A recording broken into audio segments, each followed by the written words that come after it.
film ini masih menobatkan gitu ya, Yandi Lawrence sebagai sutradara Indonesia yang mengangkat tema keluarga plus kehilangan ya. Nah, ini aku nonton 2 kali. Kamu berapa tuh? Jadi 3 nih. Dan ini menjadi salah satu parameter yang aku pegang tentang film yang bagus, memberikan banyak perspektif dalam satu konteks gitu ya. Kalau di web series kayak ngerasa lebih hangat gitu ya. Kalau yang di film tuh lebih sendu, lebih syahdu, lebih Gelap. juga gitu. Film ini sore buatku kalau satu kata yang menggambarkan ya poetik sih, puitis banget ya. Sebenarnya bukan lagi aku rela mati untukmu, tapi ya aku mau hidup lebih lama lagi denganmu. Itu tuh juga bentuk cinta. Bentuk cinta yang paling tinggi juga ya tadi si sore menerima kenyataan, menerima takdir. Dalam proses akhir bahwa tahu dia gagal tuh dia tetap melakukan itu gitu. Hai, kembali di Cinema Perspektif. Tontonan boleh selesai, obrolan baru dimulai. Saya Husni Effendi. Saya Dewi Irma. Oke, kali ini film yang sedang ramai diperbincangkan tentunya gitu. Ramai banget, As If Today. Sore, Istri dari Masa Depan. Ya, As If Today. Saat nge-record ini udah 1 juta lebih, padahal baru hari keberapa? Hari ke-9 ke-9 ya nge-record ini, hari ke-9 udah 1 juta, dan which is itu good number ya. Nanti kita lihat akan berkembang sejauh apa. Oke. Kalau masalah teman-teman juga kami yakin udah banyak yang nonton ya. Jadi kayaknya ini kita akan ada spoilernya. Kalau yang belum nonton dan masih tertarik nonton mungkin bisa nonton lagi nanti, tapi kalau yang udah nonton dan tertarik diskusi boleh nonton sampai habis. Oke. Langsung aja, film ini masih menobatkan gitu ya, Yandi Lawrence sebagai sutradara Indonesia yang filmnya mengangkat tema keluarga plus kehilangan ya. Dia seperti membuat paket gitu di cerita-ceritanya, storytellingnya itu tentang keluarga dan kehilangan, dari film Jatuh Cinta seperti di film-film, Satu Kakak Tujuh Ponakan, dan terakhir yang ini cuman ada garis besar yang sama ya, ada garis merah yang sama tentang keluarga dan tentang ditinggalkan oleh sosok sentral keluarga lah, sosok yang disayangi gitulah ya. Nah, di film sore ini lebih kompleks lagi penceritaannya gitu ya. Kalau misalkan Satu Kakak Tujuh Ponakan lebih terasa real life gitu ya, lebih terasa sangat sandwich generation, sangat urban gitu ya. Terus di Jatuh Cinta seperti di film-film lebih ada sisi humornya gitu, dan mengkritisi dalam tanda kutip dunia perfilman, dan menjadi paket yang menarik gitu ya. Film ini tidak hanya menceritakan sisi romantisme antara Sore dan Joe gitu. Nah, ini aku nonton 2 kali. Kamu berapa tuh?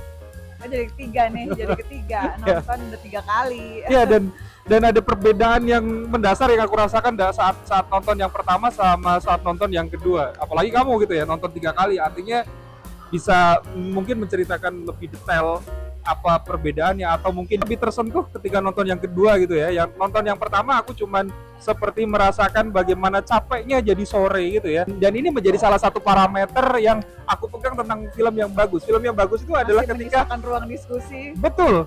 Dia bisa memberikan banyak perspektif dalam satu konteks gitu ya. Dan ini banyak dibahas gitu. Dan ini sangat menarik gitu. Pertama udah nonton web seriesnya dulu. Iya. Web series, nonton ada filmnya. Perbedaannya? Kalau nonton web series ya memang ada bedanya ya, karena dia ada muatan brand, walaupun tuh subtle ya, tipis ya di akhir. Tapi kalau kalau film malah nggak kerja sama brand sama sekali, padahal ini potensial, tapi ini nggak ada. Terus yang kedua ya ini sih mungkin lebih kompleks ya, kalau di film lebih, terus skala produksi audiovisualnya jauh lebih megah, beda banget gitu ya. Emang di film tuh beda, skala produksi audiovisualnya jauh lebih megah. Terus kalau cerita, kalau di web series kayak ngerasa lebih hangat gitu ya, lebih lucu-lucu, hangat, gemes gitu kerasanya. kalau yang di film tuh lebih sendu, lebih syahdu, Gelap. lebih gelap juga gitu. Tapi ya karena lebih kompleks juga. Bedanya Ya, kalau di web series yang aku ada yang bikin sedih tuh karena si John nanti meninggal itu karena meninggalkan istri, meninggalkan Sore dan udah punya anak gitu, Fajar namanya kalau ya. gitu. Kalau yang di web ya. Kalau di web series, tapi kalau di film itu ceritanya lebih kompleks karena resolving trauma masa kecil childhood yang karena ditinggal ayah itu. Nah itu yang mungkin menambah lapisan itu gitu. Nah intinya perbedaannya itu sih. Tapi tetap sama-sama bagus, tapi yang film jauh lebih tinggi berkualitas ya skala produksinya gitu. Terus kalau Yandi memang aku sekarang ya sampai per film ini ya semakin ya kagum sih, semakin mengagumi dan memang jadi salah satu Indonesian director yang mungkin pasti akan aku ikuti lah karya-karyanya, karena selain pertama kan yang memang dia sutradara dan penulis itu kan dari mulai Keluarga Cemara 1 aku juga udah ngeliat kayaknya bagus juga gitu ya, terus udah disusul dengan Jatuh Cinta Seperti di Film-film juga suka banget ya, dan banyak nominasi FFI juga lagi, menang juga, dan ya udah terakhir Satu Kakak Tujuh Ponakan juga suka ya, terakhir ini tambah suka gitu. Jadi ya memang film ini Sore buatku kalau satu kata yang menggambarkan ya poetik sih, puitis banget ya, kayak bikin surat cinta yang sangat puitis itu yang sangat menyatukan ya, dari mulai akting pemainnya, ceritanya, lagunya, musiknya juga yang menyatu di tiap momen gitu, sinematografinya pasti gitu, dan tempat-tempatnya juga, tempat-tempat lokasinya juga indah, dan bukan hanya kadang syuting di tempat-tempat bagus itu juga biasa kadang nggak tahu ya keren-kerenan gitu syuting di luar negeri atau apa gitu, tapi di sini tuh memang pilar cerita juga gitu, pilar cerita kekuatan dan bagian dari memperkuat cerita gitu. Jadi bukan hanya pengen keren-kerenan aja gitu syuting di luar dan hanya latar-latar indah, tapi justru jadi bagian penting cerita, pilar cerita juga gitu. Iya, bahkan bule-bulenya juga bukan sembarangan ya, itu memang dia dapat nominasi Oscar ya di film pendek. Jadi kemarin gitu. Aktingnya juga nggak sembarangan ya, maksudnya memang kayaknya ini filmnya harusnya deserve to be known, dikenal lagi di luar Indonesia sih harusnya. Kalau aku nggak tahu caranya gimana, mudah-mudahan sih ada jalannya ini bisa ditonton bukan hanya Indonesia sih, harusnya mudah-mudahan bisa konteks luar juga. Ya, nonton ini tuh termanjakan dari banyak hal ya, mata termanjakan, dari penceritaannya juga termanjakan, itu dari suara juga gitu, apa ya, alurnya juga enak gitu ya. Mungkin kalau ada mungkin ngerasa di pertengahan film merasa kayak bosen, itu justru efek yang ingin diberikan menurut aku, bagaimana Sore itu berulang kali, betul, rasanya capek. Tapi memang harus secapek itu betul. Untuk menyampaikan pesannya itu, bukan pesan ya, memang begitu rasanya. Betul. Gitu, di awal nonton, di nonton yang pertama gitu, rasa capek itu wajar gitu. Aku coba rasakan, tapi ketika nonton yang kedua, capeknya itu udah nggak fokus lagi, tapi kepada konteks bahwa ada hal-hal lain yang kenapa kemudian si Sore melakukan itu gitu ya. Dan kalau menurut aku nih ya, aku nggak tahu menurut kamu gimana, POV dari film ini adalah dari sudut pandang Sore ketika Sore sudah ditinggal oleh Joe, suaminya ya, dan kemudian dia seperti menziarahi Joe tapi masih dalam suasana berduka yang masih akut ya sepertinya ya. Jadi ketika entah apakah si Sore ini bermimpi atau si Sore ini berhalusinasi segala macam, tapi konteksnya memang dia menziarahi tempat-tempat yang didatangi oleh Joe gitu ya. Dan kemudian ini menjadi cerita tentang bagaimana rasa cintanya si Sore kepada Joe gitu. Ungkapan-ungkapannya yang juga cukup yang kamu bilang poetik tadi juga termanifestasi dari beberapa skrip yang kayak gua kalau misalkan hidup 1000 tahun lagi gitu, 10.000 kali ya, pun berharap akan masih memilih kamu gitu. Ya, aku mungkin kalau ini bukan Yandi Loren gitu ya, atau bukan film ini, mungkin rada. Tapi kamu tapi tahu geli nggak juga kan? Tapi karena gue tahu konteksnya, ketika ada konteks ya, ya sama aja ketika ketika di syuting di luar negeri terus ada bule segala macam gitu ya, nggak usah itulah. Kita kemarin nonton nonton Squid apa Squid Game juga kalau jelek ya jelek aja gitu, bulenya jelek di situ gitu. Kalau di sini memang Emang bagus udah gitu ya, iya. menghidupkan suasana gitu. Bahkan kayak bule-bule yang apa yang di butik Lewat. itu juga bagus ya, ibu-ibu yang komplain segala macam itu juga natural aja gitu. Itu bukan tokoh utama gitu ya dalam cerita, hanya Seorang ibu kami yang komplain karena tentang nggak puas gaun. dengan Betul. gaunnya ya. Itu pun juga natural aja sih gitu. Nah, aku melihatnya itu. Aku pas nonton pertama, kedua, ketiga, pertama itu aku lebih nangkepnya tentang berubah ya, perubahan gitu. Orang tuh ya jadi ngelihatnya lebih ke si Jo-nya gitu. Orang tuh mau jadi bahwa Sore tuh betapa sabarnya, betapa relanya, betapa kuatnya dan untuk melakukan sesuatu, berjuang untuk orang yang disayang gitu ya. Dan tapi orang itu, suami atau orang lain siapapun itu, berubah itu tidak semata-mata sebetulnya karena dari eksternal, seringkali yang paling kuat harus dari diri sendiri gitu. Jadi yang aku lihat lebih ke situ gitu, dan juga berubah bukan karena takut, tekanan, tapi karena lebih kepada dicintai gitu, karena cerita. Jadi aku kata kunci yang nonton satu tuh lebih kepada berubah dan perubahan, tapi dilihat lebih banyak dari diri sendiri. Tapi kalau penonton kedua dan yang ketiga masih kata kunciku, aku lebih kepada penerimaan sih, acceptance. Jadi itu yang aku rasa, dan itu bentuk manifestasi cinta yang paling tinggi kali aku rasa, atau apa ya, atau bahwa kalau ini konteksnya kan karena Sore berduka dan karena saking berdukanya, grieving yang sangat besar gitu ya, sangat tak terelakkan lah gitu. Di satu sisi bentuk dia paling terbaik dalam mencintai adalah ya menerima suaminya gitu ya, kemudian menerima kenyataan. Itu bentuk cinta yang paling sebenar-benarnya juga dan sebesar-besarnya yang bisa dia lakukan gitu.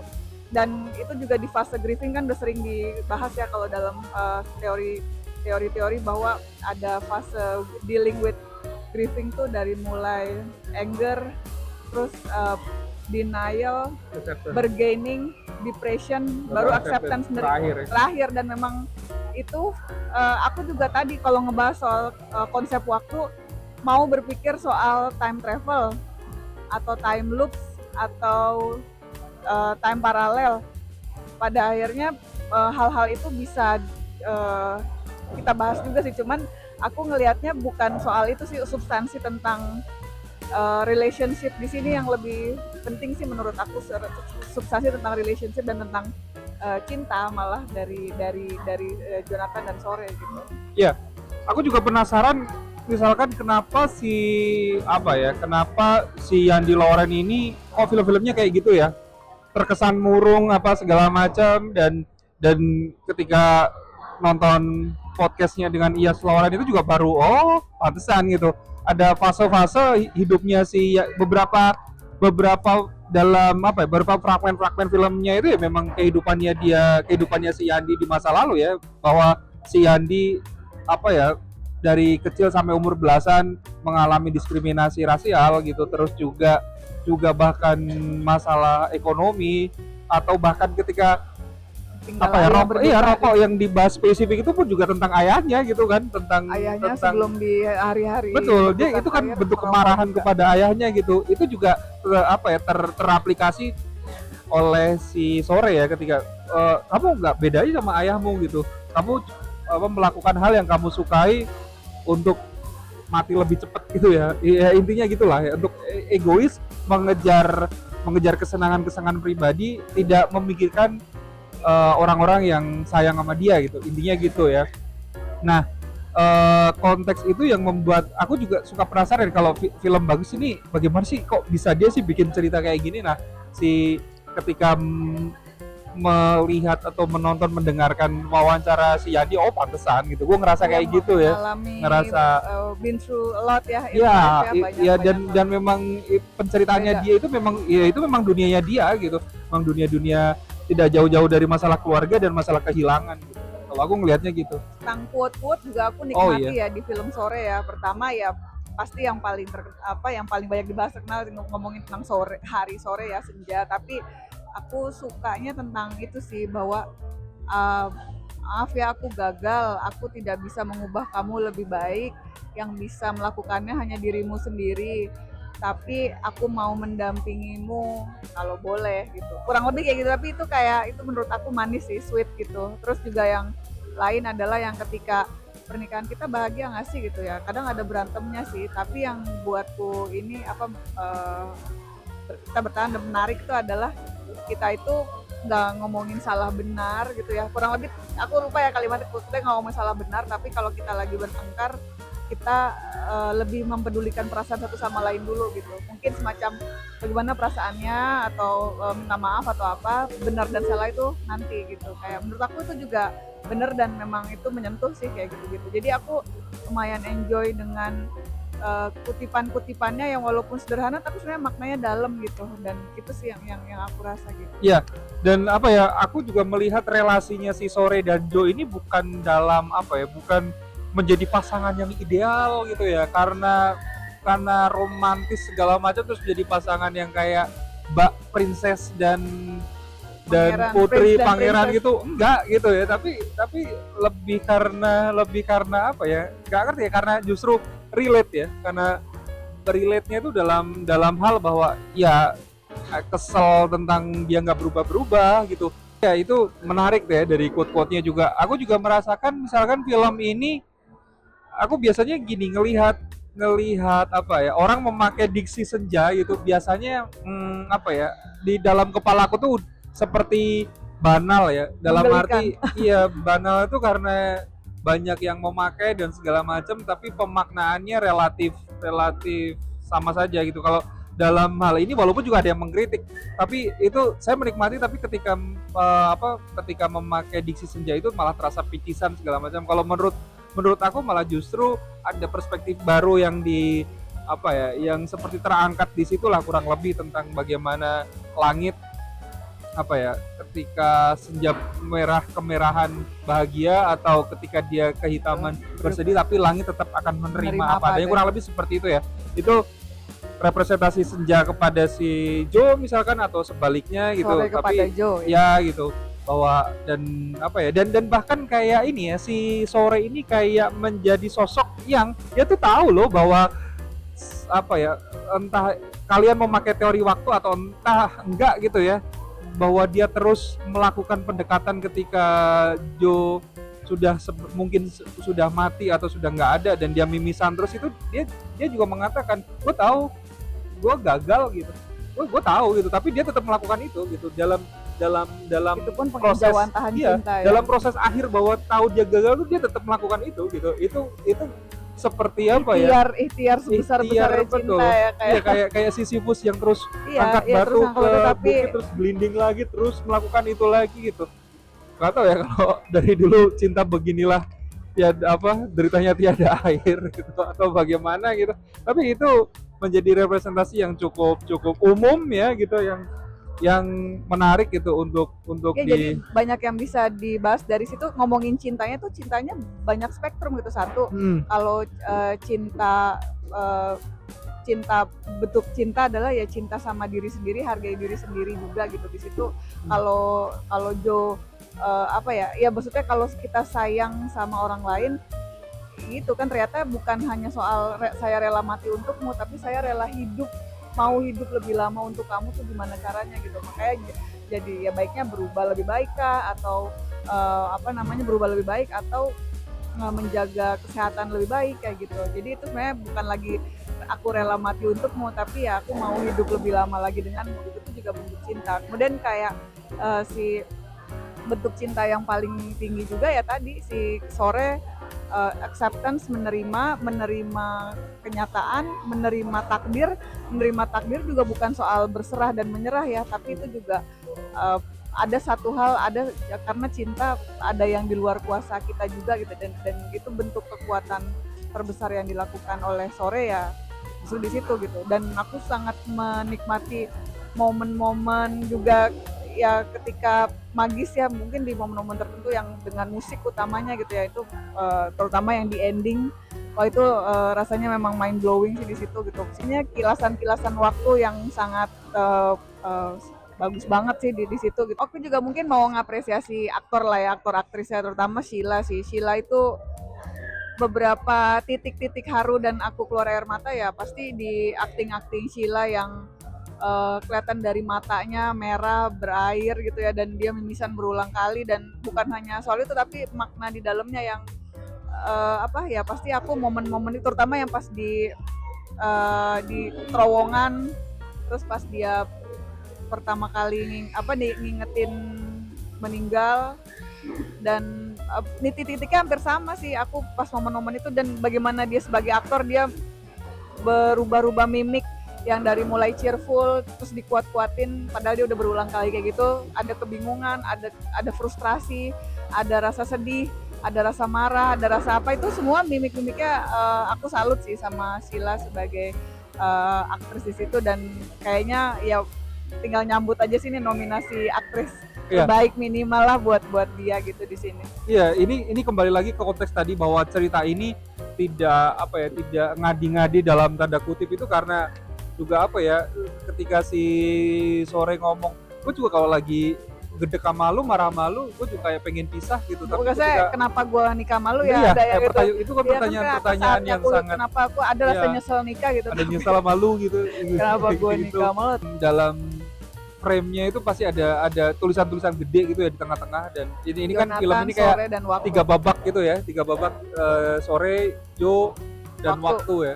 Dan di kredit title itu kalau itu juga ada waktu sendiri, 2 waktu ya. God Almighty. Iya, Seladara sebagai Sore, waktu sebagai waktu gitu.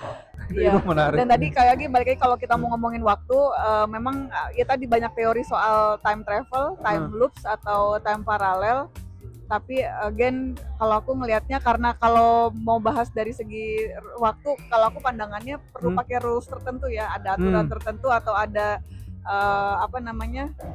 panduan tertentu gitu. Kalau misalnya apakah dari segi pakai alat kah atau pakai rules tertentu, ada aturan tertentu. Kalau dan kamu nggak ngeliat di sini, aku nggak ngeliat itu punya pattern tertentu, tapi aku rasa udah bukan di situ lagi. Poinnya emang benar-benar substansinya sih yang mau dikasih, dan tapi ada yang tetap pada akhirnya yang aku poin besar adalah tentang acceptance, menerima ketika, makanya Sore bisa memutus time loops dan atau curse atau jebakan waktu itu adalah ketika dia udah nggak ngomong aku Sore istrimu dari masa depan, tapi aku Sore istrimu selamanya.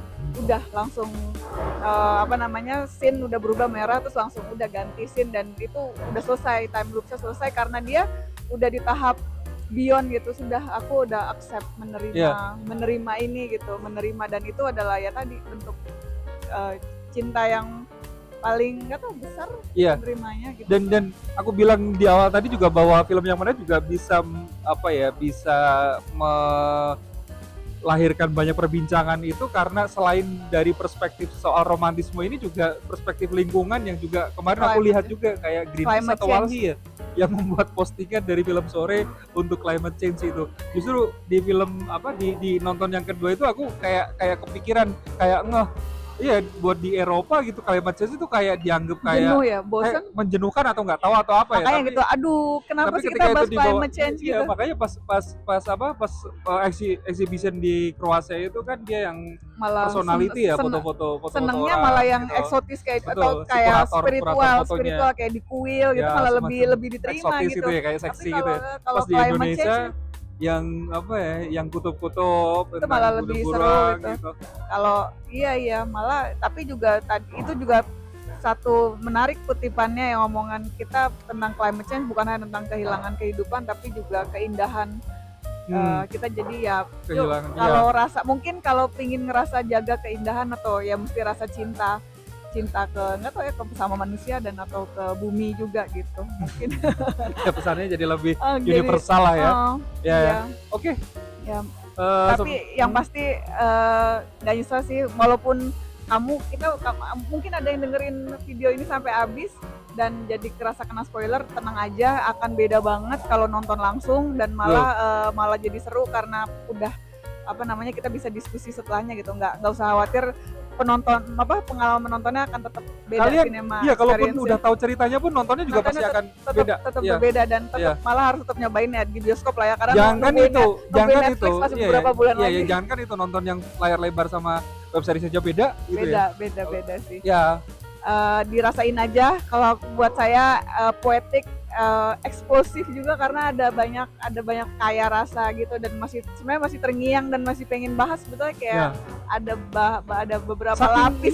ini Ada beberapa nggak tahu udah lapis-lapis. berapa menit pun ngerasa kayak belum semua Terkatakan tersampaikan gitu ya. Karena saking kayak ada Kayak beberapa kelihatan ada beberapa Iya, layer gitu betul kayak di yang bawahnya bisa yang dibahas. banyak bisa dibahas dari beragam perspektif Berbagai gitu. perspektif, Aku sih ya. ngeliatnya gitu ya. Dan Pas- sejauh ini film terbaik di 2025 lah di Indonesia, Mungkin ya, film Pak, ini paruh Indonesia. tahun, tapi ya kayaknya Ya. calon-calon film terbaik 2002 bukan 2025 aja, salah satu film terbaik favorit Indonesia sih so far buatku. Ya semoga terus Eh, ya kemarin dari- ada ya cukup bervariasi ya kayak kemarin Dan The World Dumbo, Needs to Know, terus sekarang ada ini, dan itu sangat berbeda-beda dan dan aku sangat harap kaya. jumlah penontonnya makin Hmm.